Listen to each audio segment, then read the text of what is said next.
Good afternoon. You're listening to My Conscious Dad right here on your hometown station, AM 1220 KHTS. Today we are going to be talking about mistakes. And in our little adventures of mistakes, we're probably going to have a couple stories that you can or can identify with. So if you're on Facebook Live, go ahead and ask us some questions, leave some comments, let us know maybe what kind of mistakes you've made that you want us to talk about or haven't really gotten over, or whatever that looks like for you. If you're not on Facebook Live, jump on Facebook Live and ask us some questions. Yeah, I feel like for me, mistakes has been the key component to my growth and my leadership development. Like when, if you asked me or we had a conversation about leadership and about personal development, I really give the award to all the mistakes that I've made in my life that has shown me the places that I need to improve in. All the areas of improvement have been based on the mistakes that I've made. And so I love making mistakes. I don't When I say I love making them, I don't go starting my day with the intention to make them. I live my life with the intention to be as accurate as possible with whatever it is that I'm committed to. But when a mistake shows up or when I fall short of something, I learn how to embrace those mistakes and try to figure out what's the learning lesson. What is my mistake there for to teach me? And I think that comes from a constant development of learning how to create a new story or a new belief system around the word mistake. Because if you haven't been taught that, or if no one has opened up that possibility for you to see mistakes like that, you only know it to be something that you judge, or you see, or you give it the meaning that it's bad, or you beat yourself up for it. There's all kinds of other behavior patterns that can come out of mistakes that aren't actually helping you. They're not empowering you. They're actually doing the opposite. They're disempowering you. Yeah, I'm definitely the kind of person who beats myself up over the mistakes that I make. And, it's not empowering. And I know that in the moment. And I'm sitting there beating myself up like, oh, I can't believe I did this, blah, blah, blah. But I still, in that moment, can't or haven't I don't have the ability yet to switch into I'm so grateful for this mistake and be grateful for it, because I think I live in the illusion, or I grew up in a world where if you make a mistake, people are going to tell you, and they're going to make fun of you, or they're going to call you out, and they're going to, they're not going to tell you, oh, it's okay. Sometimes your parents, your grandparents, all the people who love you and care about you, oh, it's okay, you'll be fine, and everyone will forget and whatever. But kids are mean, so when I'm growing up in school and I make a mistake, people will still joke about it. I was in high school and I remember getting me fun of for something I did in elementary school, and I was like, really? I can't, when am I going to be able to live this down when I move out of the valley and I grow up? And so I definitely think that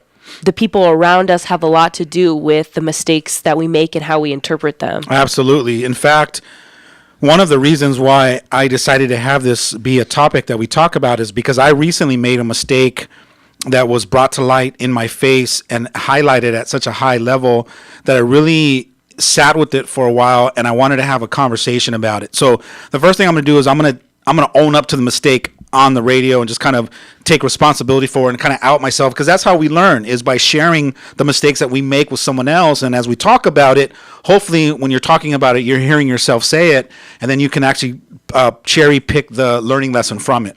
So I'm gonna kind of get out on a skinny branch here.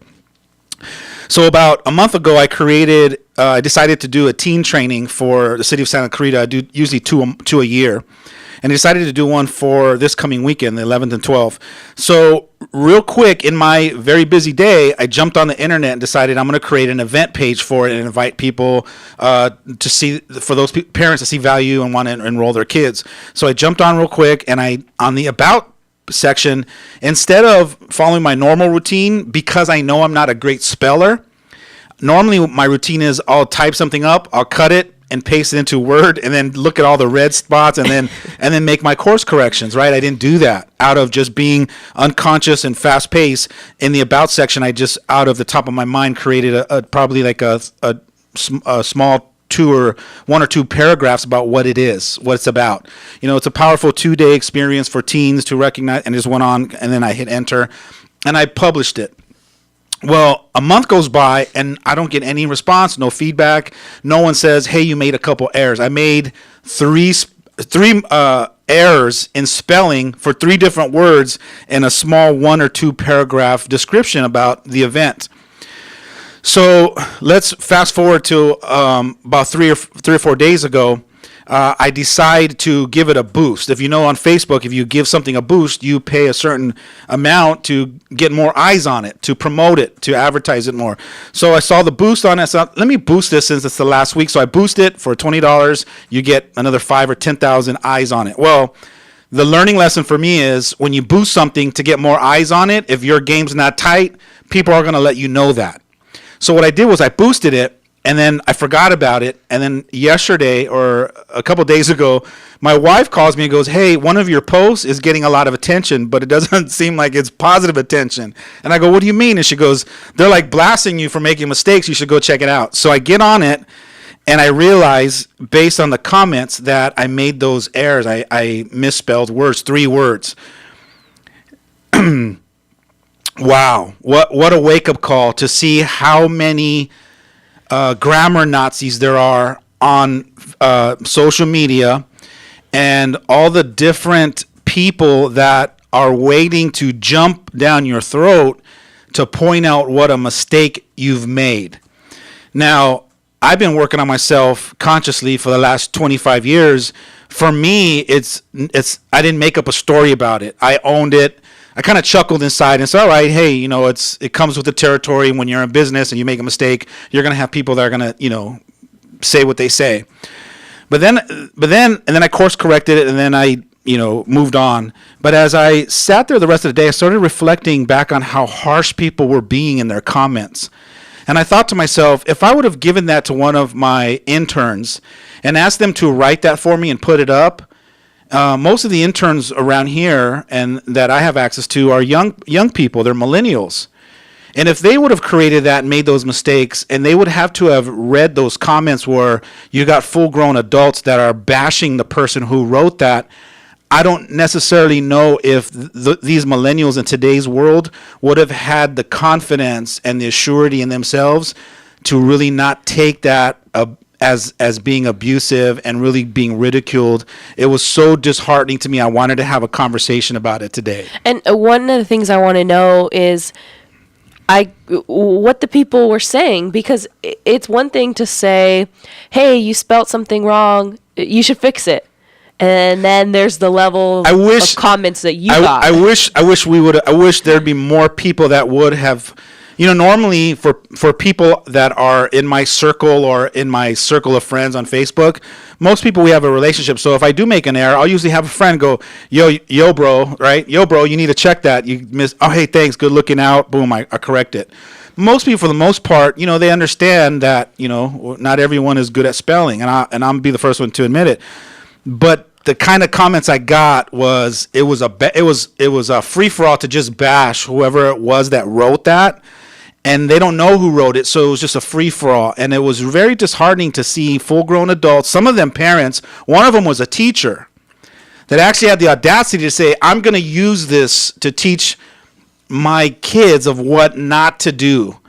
And when I read that, I thought to myself, okay, are you also going to teach your kids and show them all the nastiness that you were doing prior to that when you were jumping on the bandwagon, talking trash and throwing all of your dirt towards the person who wrote this, which happened to be me. But the point I want to make is, and the discussion I want to open up is, how are we as a society dealing with mistakes, especially as parents with your kids? Do you give yourself permission and give your kids permission to make mistakes without you ridiculing them or making them bad and wrong because they are making mistakes? Because if you are doing that, what you're doing is you're chopping their toes off before they can even start to engage in taking more risks in their life. And what you're doing is you're sending a message that it's not okay to make mistakes in my home, because you'll have to pay a consequence and you'll be ridiculed for the way that I interact with you moving forward. I would think that if you're a conscious parent, that you would consciously make a commitment to creating a safe space and an environment for your kids to take risks, so that they're getting out of their comfort zone and they're going for their dreams and they're going for their goals, and they're getting out there on the skinny branches and really going for life. If that's the case, if that's what you want your kids to be living their life from that context, you're going to have to create a safe space or environment for them to make mistakes without judging them, without piling it on. And then you're going to have to learn how to pick them up off the floor and sit them on your lap and say, hey, it's okay to make mistakes. I make them too. And you're going to have to be more loving and more compassionate. So you're going to have to shift your paradigm about the way that you see mistake making. Well, yes, that goes, like you said, for parents, but for everybody. And the thing that really got me the most, because you had shared the story with me earlier, was the teacher, like you had said, was, for me, I looked up to a lot of my teachers. I looked up to almost all my teachers. So if my teacher were to show me that post and showed me all the things that were grammatically incorrect, they're also teaching me that it's okay to go on and correct people in a rude way, because that's the way that she corrected you. Now, if I was a student and my teacher showed me all that, I would be afraid to make mistakes in her class, because I would be afraid that she was going to show the next class my mistakes, or I would be afraid that she wasn't going to be okay with me making mistakes. And that's the point I'm trying to make, is that when you're unconscious and you think you're being funny to everybody, and you're, getting on a post and making a comment saying, I can't wait to show my third graders this mistake, and you're banging on your chest, you're not being a great reflection of yourself as a teacher, first of all. And it shows you a lot about how you are as a teacher. Obviously, it's not very empowering, and I'm pretty sure she's not gonna show all the comments. She's just gonna show that piece and then teach however she teaches about not making the mistakes. But her come from was nasty. Her come from was almost like a dog pile on top of whoever it was, and it was kind of disheartening, because no one said, "Hey, you guys, you know what? People make mistakes," or, "Hey, you know what? How do we know this wasn't written by an intern that's starting off?" And so then I want to open up a possibility. What if it was one of my interns, a millennial, that I handed them the script to say, "Hey, can you put this up for me? Can you post it?"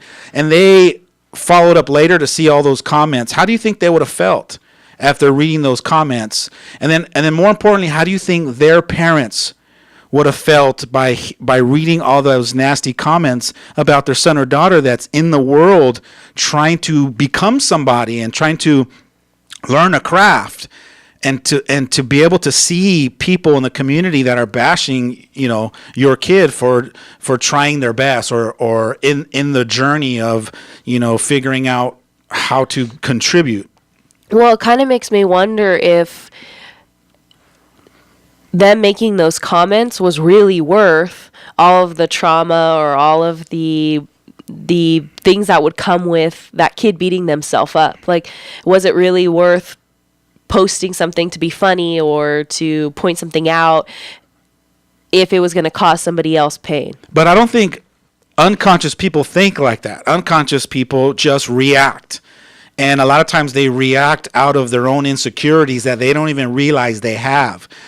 If you look on social media, a lot of times people will jump on a comment and they will just start posting their opinions, and they won't even realize where they're coming from in that opinion. A lot of times people will write an opinion, or they'll make a comment, and it's really coming from a insecure place. It's really coming from a place of needing to be recognized or needing to be acknowledged. And a lot of our dysfunctions are underneath a lot of what we write, and when we're unconscious, we don't realize we're doing that until somebody calls us out on it, or somebody has a conversation about it, or somebody highlights it and puts it into your face.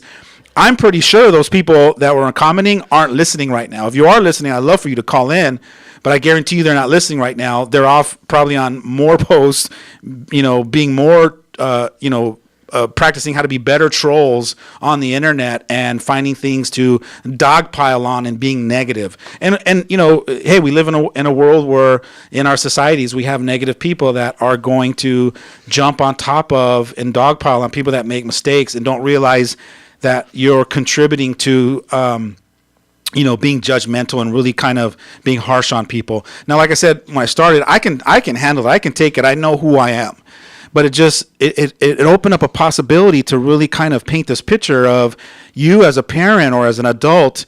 How do you, when you see somebody making a mistake, do you pour it on? Or do you have compassion and go, hey, you know what? I make mistakes too. You just, you might want to course correct that. Or hey, I'm just letting you know. There's a way to do things. And like I said, most of the time when I've ever made mistakes, I usually have some people say, hey, just want to give you a heads up. There's some error. Oh, hey, thank you for, it's more of a courtesy thing, not it's an opportunity to just jump on and bash this person. Well, I was also, this is a, not extreme case scenario. This is just a normal, somebody just went on and did this normally. Yeah. So for extreme case scenarios, like maybe I posted something and on my personal page, because yours was just an ad. It had no real association to your Facebook page, right? It was just basically an advertisement that people were randomly commenting on. These weren't your friends or anything. No, yeah, and that's why I said when I had boosted it, it went out to a whole different market of people that didn't know me, and it was just out there in the world. It was out there in the world of the community, and it just got more looks. But the point I'm trying to make is that if it was something that, and like I said, it brought more eyeballs, and that's why I said when I started the show, that when you do something like that and you put more eyeballs on something, your game's got to be tight. And my game wasn't. I got caught slipping.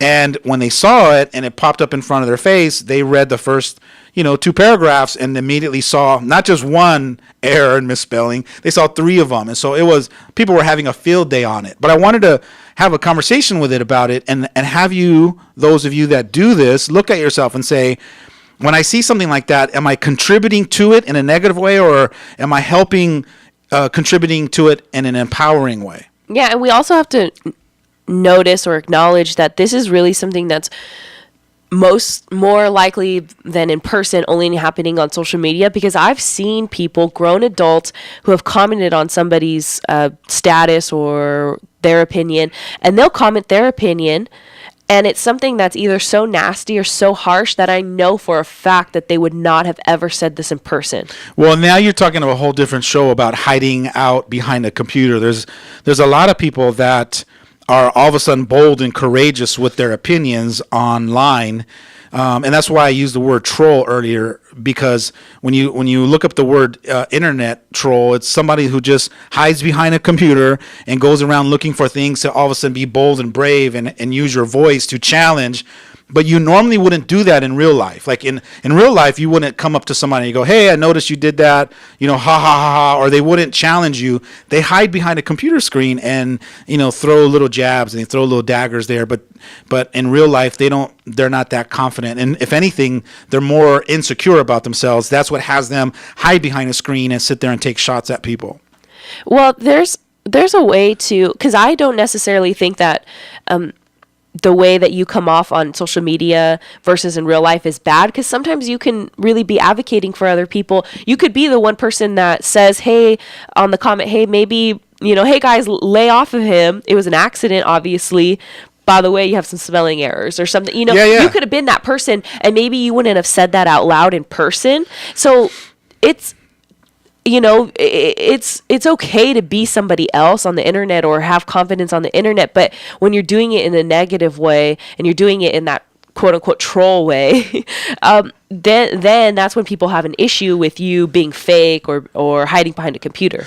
Well, I think also too, social media also gives you a platform to really kind of reveal who you really are as well.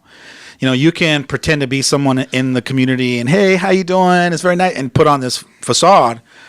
But look at somebody in the way that they post on their own wall or on their own Instagram or whatever it is. And the way that they post is also a reflection of the way they think. It's a reflection of their level of consciousness. It's a reflection of their own insecurities. It's a reflection of their own self-worth. It's a reflection of their own education. So, make no mistake about it. The way that you show up in all areas of your life is a reflection of what's really going on for you as a human being and what's really underneath that. So you can't say you're this all loving, all inspirational, and all courageous person and then, go home and get on a computer and start bashing people or start being negative.